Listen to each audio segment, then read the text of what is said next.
السلام عليكم ورحمة الله مشاهدينا الكرام، وأهلا بكم بحلقة جديدة. اليوم إن شاء الله نتجول في الشارع العراقي بحثا عن معاناة العراقيين ومناشداتهم ولمعرفة المسؤول عن التقصير. استاذ حسن، حياك الله، أهلا وسهلا.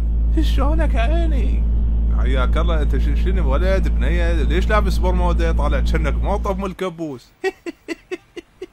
يلا يابا، حرية شخصية هي بقت علي. شلون بالله بقت عليك؟ ما تفهمنا. والله هي الأمور صارت بالعكس. أنا مثلا أختي مدرسة كيمياء وصارت إعلامية.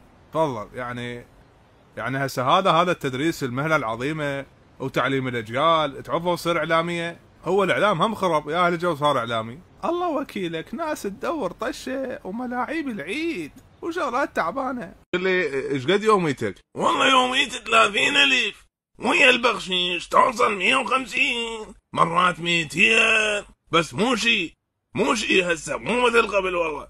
تفضل. يعني 200,000 يومية معناها شهريتك 6 ملايين. هسه قول عم 3 ملايين، بعد شو تريد؟ يابا يلا نلحق، ايجار مليون او سحب 150. لا تأجر شقة، لا تأجر فيلا، أجر لك بيت حالك حال اليوميته 10,000.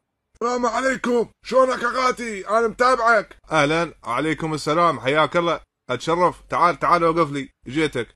ايه، شلون البنزين وياك؟ والله يا استاذي دمرونا دمار، يعني البنزين غالي واحنا بلد البترول وسكتنا وقبلنا. شلون يعني بيش اللتر؟ اغاتي انت، احنا بلد النفط، 21 لتر ب10,000 دينار. اي ليش؟